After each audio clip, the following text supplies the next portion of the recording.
From the earliest days of motorcycling, there's always been a quest by man and machine to push the limits, to see what each can do. And kind of the gold standard place to do this has always been Bonneville Salt Flats in Wendover, Utah. It's the fastest place on earth.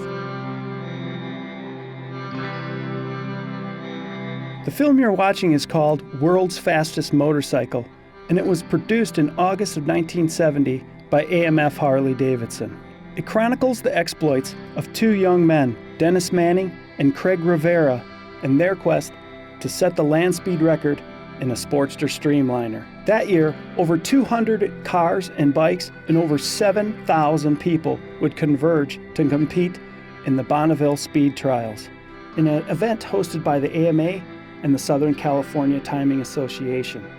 You know, we can see that. We can see the great cars that are out there. You can see the outfits that they're wearing and the pith helmets that all the pit crews have, and you know the work that they're doing literally on site to try and maintain and keep these bikes going at top performance in order to achieve these goals that they were looking to do.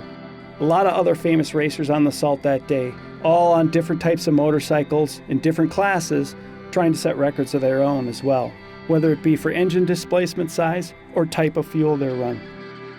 You had Leo Payne out there with his world-renowned turnip eater, setting an average two-way run of 202 miles an hour on a Sportster run on fuel. Ken Montero has his stock knucklehead run strictly on pump gas and takes it to a speed of 134 miles an hour. Here you see Warner Riley, a young engine builder from Illinois, who would go nearly 170 miles an hour on his Sportster run on regular pump gas. Unfortunately, our duo of Manning and Rivera didn't succeed like they wanted to, so they went back to the drawing board and got Harley-Davidson invested in their project as well. Dick O'Brien from the Harley-Davidson race team, who is the race team engineer, and George Smith from S&S, who would work on fuel delivery, came on board to help them work out bugs that they had in order to achieve what they wanted to get done. The Streamliner team was so impressed with Warner Riley that they brought him on board to build engines for their second attempt to break the speed limit. On October 19th, 1970, the team headed out to the Salt Flats again, this time to be timed by USAC, the United States Auto Club. The Streamliner would be piloted by Cal Rayborn, two-time Daytona 200 champion.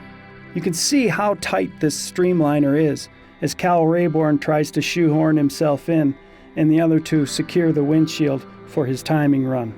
At speeds of over 250 miles an hour, there's absolutely no room for error, and everything has to be worked out ahead of time before even attempting something as dangerous as this. You'll notice on the footage, more than a single timing run is needed to secure an average for an overall speed. Here the Streamliner will actually make a pass each way to complete the two-way average. And what's unique about this is it's a huge track. It's literally 7 miles long. Given the expanse of this track, how actually long it is, it's amazing that Harley-Davidson was there to capture this footage. Through the measured mile of 2:67, the fastest man has ever gone on two wheels.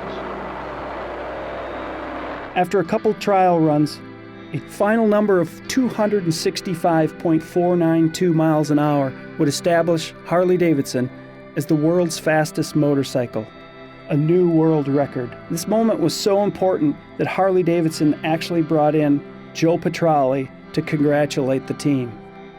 Joe is best known for setting a record of 136 miles an hour on the beach in Daytona in 1937. We're really lucky to have this amazing footage within the Harley-Davidson archives. So here, nearly 50 years later, we can witness the magic that happened on the Salt in Bonneville that day.